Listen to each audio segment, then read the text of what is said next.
Hello again, my beautiful people. Jamaican youth in the building once again. And in this video, I'm going to tackle a somewhat controversial topic.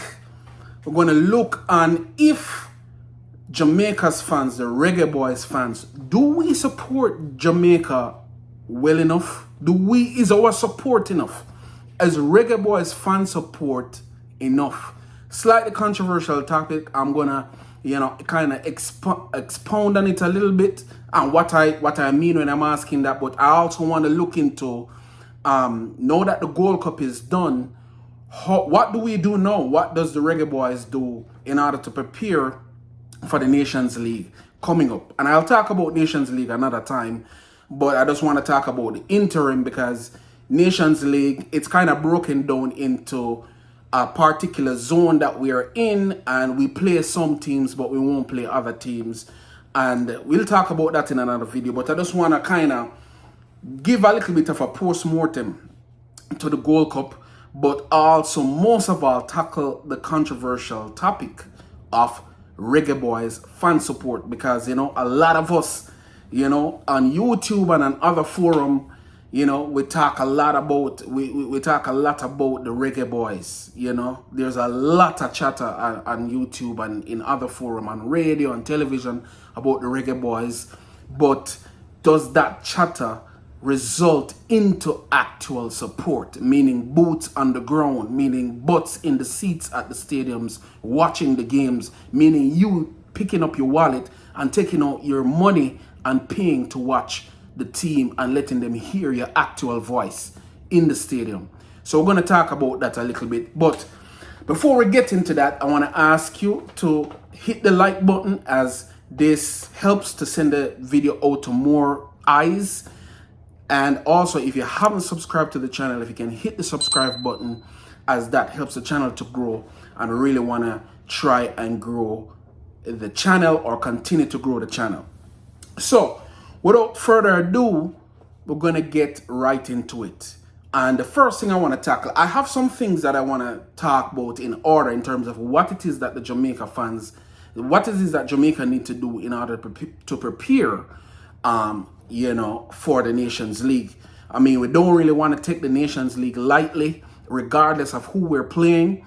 You never know what can happen. We see Panama upsetting the United States in the Gold Cup and reaching to a Gold Cup final, even though they lost in the Gold Cup final. Mexico ended up winning that. It does go to show that you can't really take anything lightly. The United States maybe thought that sending a B team would get them good enough results, but it really only brought them to the semifinals.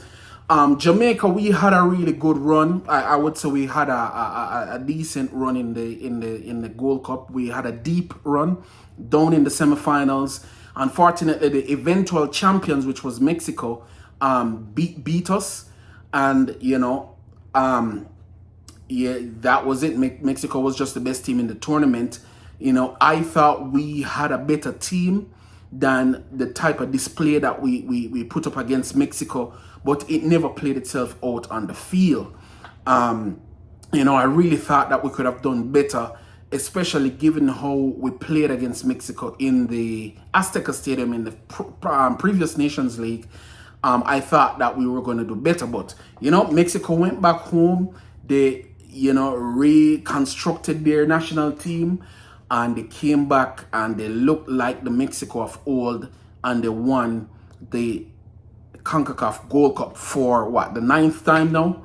They're really not taking their football lightly. And really and truly, if you look at Mexico team, most of their players are playing their domestic league. They're playing in Liga MX, which goes to show you the quality of Liga MX. It's a quality league. It's one of the best leagues in the world. It's certainly one of the best leagues in the region, if not the best league in CONCACAF, but definitely one of the best leagues in the world. So kudos to Mexico. You earned it. So, I mean, that's all we can say. We have to say kudos to them for winning the Gold Cup. Good run by Jamaica. We see where Panama, they got to the finals. They're really playing some good football, Panama. They only lost by a goal to nil to Mexico. And it goes to show that Jamaica cannot just sit back and believe that just because Mexico, United States, and and Canada is not going to be in the World Cup qualifying campaign, that there aren't going to be other good teams there. There's still going to be Panama. There's still going to be Costa Rica, El Salvador, Guatemala, and Honduras. I'm pretty sure they will be looking at this World Cup qualifying campaign as an opportunity for them too. So, don't believe that just because those 3 top teams are not in it, the other teams are just going to sit back and believe that and say, okay, Jamaica is the next best team, so they're going to go through. No, they're going to try and make it to the World Cup too. So Jamaica needs to wake up to that reality and behave accordingly. And that's going to start with just how we do things from here on in the Nations League. There's not going to be a lot of friendly games moving forward, but there will be a lot of official games. So that's how we have to take it. All right, so let's get into it. I want to talk about Jamaica's fan support and the Reggae Boyz. It's something that I think is controversial, but I want to talk about it a little bit because as I was saying earlier, on YouTube, you see a lot of talking about the Reggae Boyz. There's a lot of people that have an opinion, whether good or bad or indifferent. Everybody has an opinion. Every Jamaican Reggae Boyz fan has an opinion about Jamaica's football and the direction that it's going in, and whether the JFF is doing what they are supposed to do, whether this player is playing up to their potential, and whether they should have scored the goal that they didn't score, and so on and so forth. You have heard it. If you're watching this video, you have heard it. So I want to kind of point shine the light back on us, and I'm saying me too. I'm putting myself in it. As fans of the Reggae Boyz, are we doing enough to support this team? Really ask yourself that question. And what I mean by that is, are we really spending our money to go into the stadiums to watch our team play? And when we're going to the stadiums, are we shouting and cheering them on like we see with the other teams in the region? If we take this recent Gold Cup and we'll move back from the Gold Cup back down to any other competition we have had, but from the Gold Cup, right? You look in the stadiums, you notice when Guatemala plays, the stadium is full. When Mexico plays, the stadium is full. When the United States play, the stadium is full. When Panama plays, it's not as full as those, but you see people there, and so on and so forth. And really and truly, the bigger teams, the stronger teams tend to have larger fan support than the weaker teams, except for maybe Guatemala, if you want to look at Guatemala as a weaker team. However, I notice conspicuously that Jamaica is one of the teams that could be considered one of the stronger teams in CONCACAF, but the fan support is not really there. We don't see a lot of fans in the stadium when Jamaica plays. And a lot of the times, when you look in this Gold Cup tournament, majority of the times when we play against teams, the team that we're playing against, we are outnumbered by their fans. Their fans are the ones that's bringing the atmosphere to the game. Their fans are the ones that you hear louder. And is a psychological thing that why I mention it, because like you look at Mexico didn't only beat us on the field, they beat us in the stands too. They beat us in the stands. Their fans were more than us. So psychologically, just the fact that their fans were able to make the game a home game for them, it made their players feel like they were playing in familiar territory. They were comfortable in the environment because their fans made them feel that way. Jamaica, when they played Mexico in Las Vegas, it was pretty much an away game for them because there were no fans. Well, I shouldn't say there were no fans. There were some fans there, but the fan support wasn't. If we had 1,000 fans there, that was a lot. And I really want to ask us the question, when are we going to get back to the days where the fan support is massive? And I think this is an opportune time to bring it up, because the best place for us to show us our fan support is right in Jamaica, in the National Stadium. Remember, for those of you who, some of you probably weren't born when France 98 was around, but for those of you who were around France 98, I was around at that time. The stadium did ram, and even after, a little bit after France 98 too, the Ricardo Fuller era, the Robert Scarlett, Bibi Gardner still was playing at the time too, Claude Davis, Omar Daly. Sometimes you go stadium ram, you know what I mean? Like you have the entire, 35,000 seating capacity in the stadium full. We have to ask ourselves that question, fans. I don't know if we can genuinely say that we support this team the real way. I mean, yes, we support them in terms of we might turn on our TV and we might cuss them when they do the bad thing, and we might jump for joy and say, yeah, Jamaica win. When we win, and even sometimes when we win, we still find something for cuss about. It's just the nature of our fan base in Jamaica. We don't have a problem calling out our players, calling out the GFF, and calling out all of the crap that is going on in Jamaica's football. But maybe it's a little time for us to look at our fan base and really ask ourselves the question, are we genuinely supporting this team? And don't get me wrong, I'm not just putting this 100% on the fans, because I think the Jamaica Football Federation needs to do a better job in marketing the games for Jamaican fans to watch, and to at least be aware of the games so that they can know and plan their lives to be at the games. You can't just say a game. You can't tell me today that there's a game tomorrow, because maybe my life, I have planned out the next week of my life, and I can't fit in a game tomorrow if you tell me about it today. But if you tell me about it a month in advance, JFF, maybe I can be at the game. So I'm going to get to that. But that time will come. I'm just saying, though, that as fans, we need to take our support for this team a little bit more seriously. We need to buy tickets. Don't try and get a free pass into the stadium. We need to buy the ticket, pay, get our ticket and go to the stadium and watch our team. Nations League is coming up. So if you're in Jamaica, you need to make plans for be at the stadium. The dates are out, if I'm not mistaken. But if the dates even are not out, go on the website, go on the CONCACAF website and look when the games are supposed to be played in September, right? And put aside some money to buy a ticket to get into the stadium. It's not enough for us to come and just cuss when the players do badly, but we don't want to pay our money and go in the stadium and cheer them on, because they need that from us. They need to feel our support. And I am not saying that we can't cuss them when them do bad. I mean, if them deserve to get cussed, them deserve to get cussed. If them, you know what I mean? Like, I'm not taking away from that, but we have to be balanced. If you're going to cuss them when they do bad, you need to support them also.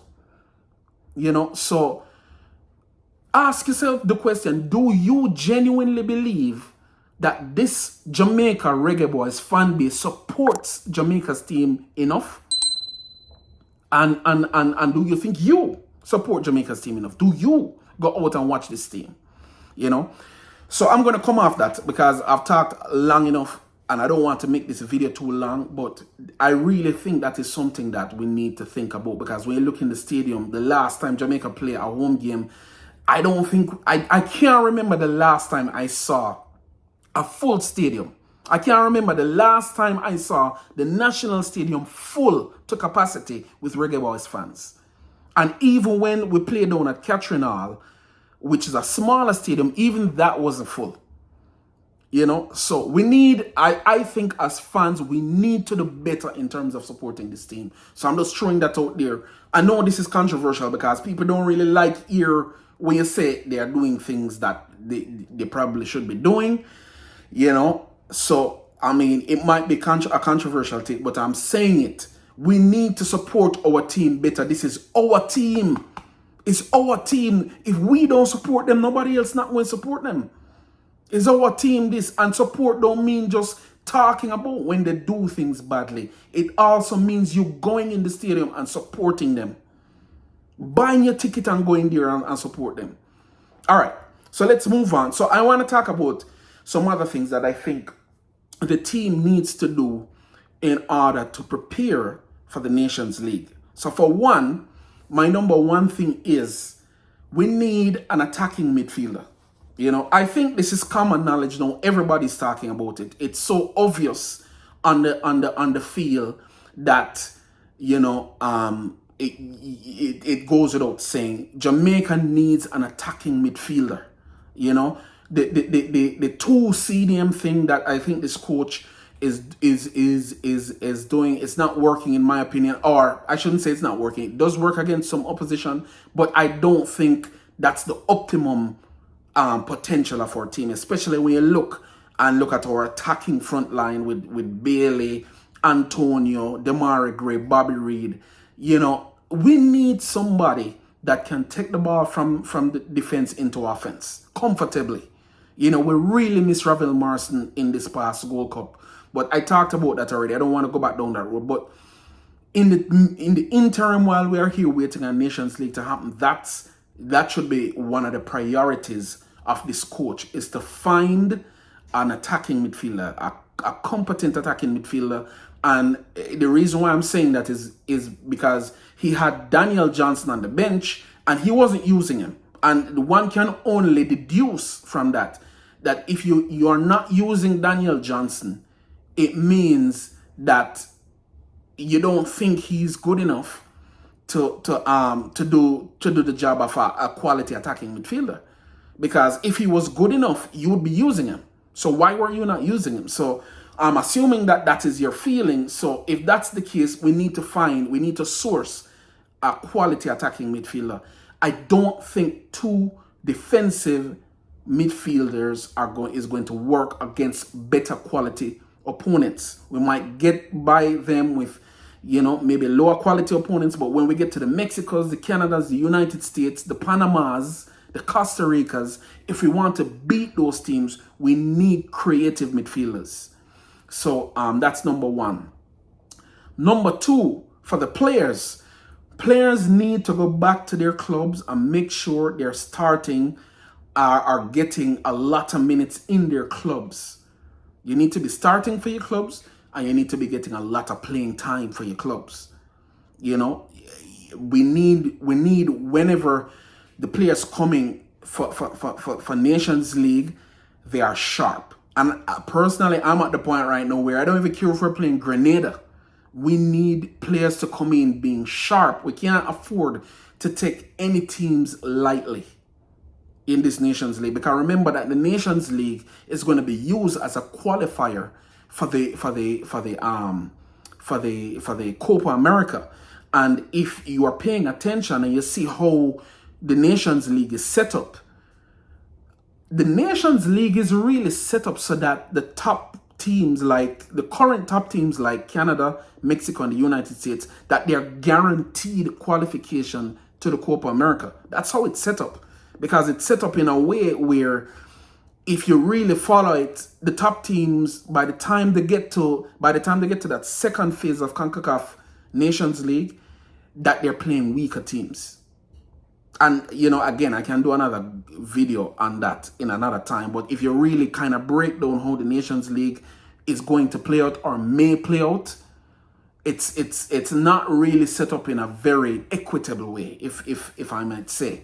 But that's a story for another day. For now, players, you need to get back to your clubs. You need to get good playing time. You need to be starting for your teams. Kind of kick down the door. If you're not starting, kick down the door into getting into the starting, or at least be getting more playing time. You know, I want to see Shamar Nicholson back on form. It's been a while now. You know, it's been a while since I say Boyz are on form. So, you know, I really want to see him back on form. So that's something that he has to do. Kaim Paris, you need to get more playing time at your club. At Dynamo Kiev, you need more playing time. The amount of playing time you got last season is not enough.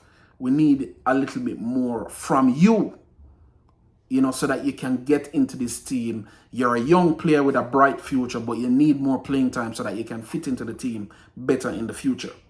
You know, so players, you need to go back, get some playing time and be ready. My third thing is that JFF, we need to start planning for these games earlier. You know, we have seen the debacle that has happened with the Reggae Girls. You know, they had to write a letter and post it on their Instagram page.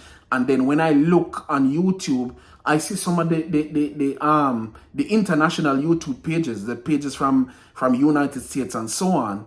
They are doing stories about Jamaica and the incompetence of the Jamaica Football Federation and why it is that this team is going to the World Cup for the second time in a row, and we have transportation issues, or we have issues in terms of them not getting to play any friendlies. They had issues with that. They also have issues with payment. That's public news now on other channels. We don't want that for the Nations League. And all that really needs is proper planning. It needs early planning. They say proper planning prevents poor performance. It doesn't mean only on the field. It means at the administrative level too. We don't need poor performances at the administrative level. So JFF, I'm not saying it's easy. It's easy. It's not easy to run the Jamaica Football Federation. I get that. But a lot of the problems can be alleviated if the planning is early. The planning needs to be earlier. So start doing the planning for transportation and other logistical issues. I know that in the CONCACAF Gold Cup, we didn't hear about any issues with the Reggae Boyz, but let's face it, the reason, maybe a big part of the reason we never hear any issues is because CONCACAF was handling the transportation. CONCACAF chartered the flights and was flying the team all over the United States. So it wasn't a JFF responsibility. But if I'm not mistaken, Nations League is going to be your responsibility. It's going to be your responsibility just like it was in Suriname, in the last Nations League. So we cannot afford a repeat of that. You need to make these players feel as comfortable as possible by doing early planning with transportation and other logistical issues, payment, food. You know what I mean? Just do them early. Set up the team for success. All right? So that is my third thing. My fourth thing, and I kind of mentioned this, earlier, is JFF. Again, we need to do a better job in marketing the games that the players are playing to the fan base. The fan base locally in Jamaica and the fan base in the diaspora. A lot of the times, for people to have to find out what's going on in the JFF, they have to dig on the internet to find it. And, so a lot of the times you have to depend on an international website or an international vlogger, or a local vlogger, but the local vlogger a Jamaican vlogger look to somewhere and find it and find the information and then present to us. And by, a lot of the times is the vloggers we're really hearing the information from. You have a website, no JFF, but I hope again the JFF website is not something that you just put up there to say we have a website, but you don't update it, because the last time I checked on the JFF website, I never really saw what was going on the Gold Cup. Like, I never saw a play-by-play, maybe not play-by-play, but at least match-by-match update on the website. You saw it more on the Instagram. You saw it more on Instagram, which is good.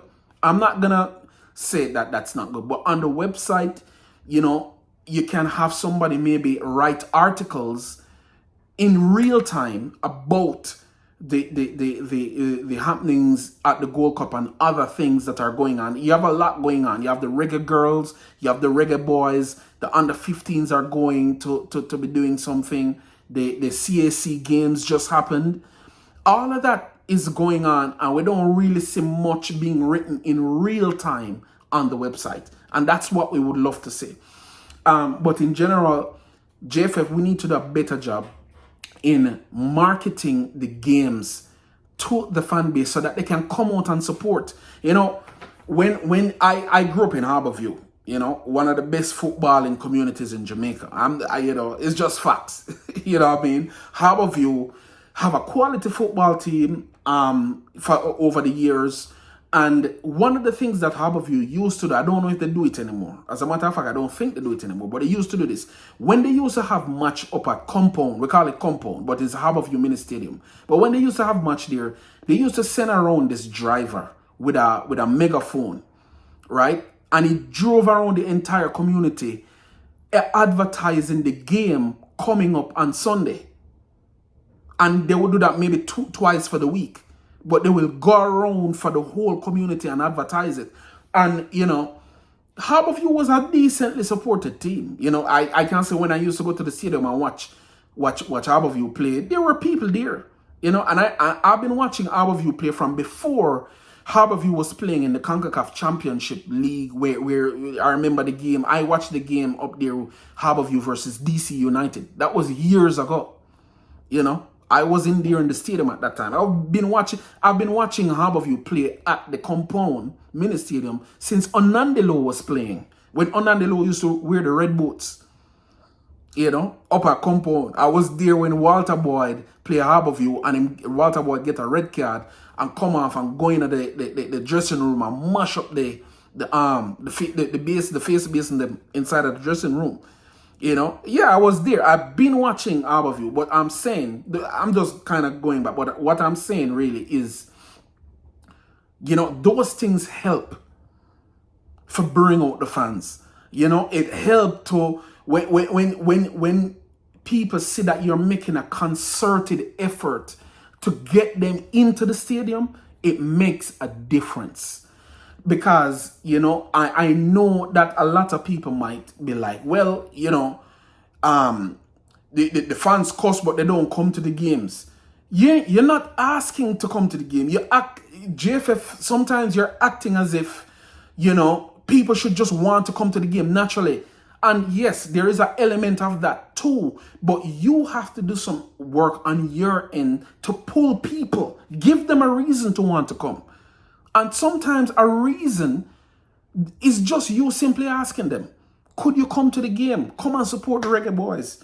That could be the reason. So I'm throwing that out there to the Jamaica Football Federation. Right now, of the games that are coming up in the Nations League. You have ample time. Get some people out there to do some really good marketing and make the stadium full with the fans. Get the 12th man on board. Make the stadium full with the fans so that any team, make the office again. Remember when the office was the office? When almost no team could come in the office and walk away with a win?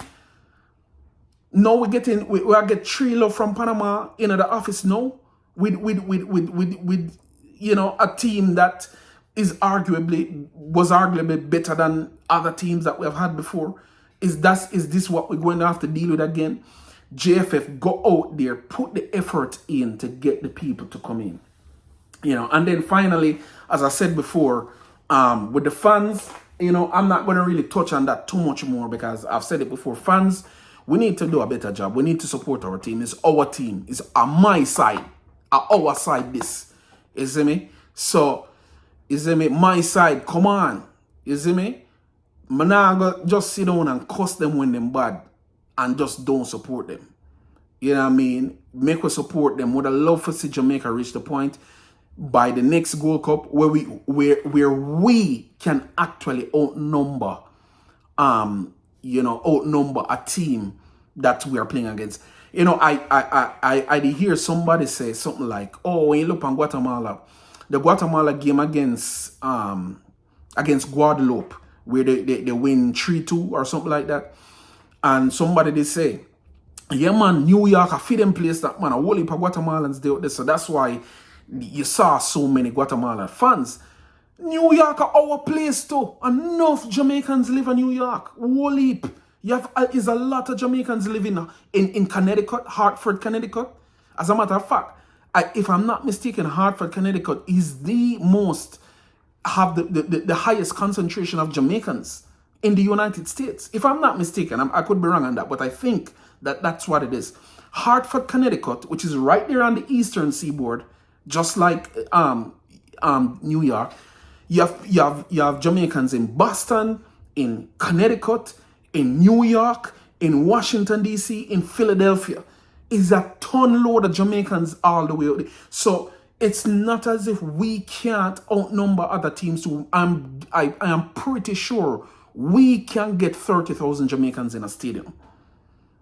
And I am not even saying we need to do 30,000. If we could get 10,000 Jamaicans, that would be something. But it takes a lot of concerted effort on the part of the JFF. Our fans might be a little bit harder to get out than other fans, so it means that you might have to do a little bit more work. And you have a diaspora that wants to help.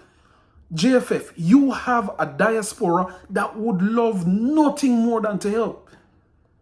And nobody, a lot of them wouldn't even take any pay for it. No, a lot of diaspora people wouldn't even care about the money. They just want Jamaica football to get better. So ask your diaspora, reach out to them. Have a director of diaspora relations. I want to suggest that to the JFF. Employ somebody who is a director of diaspora relations. Somebody whose job and responsibility, sole responsibility, is to reach out to all the diasporas across the world, not just in the United States.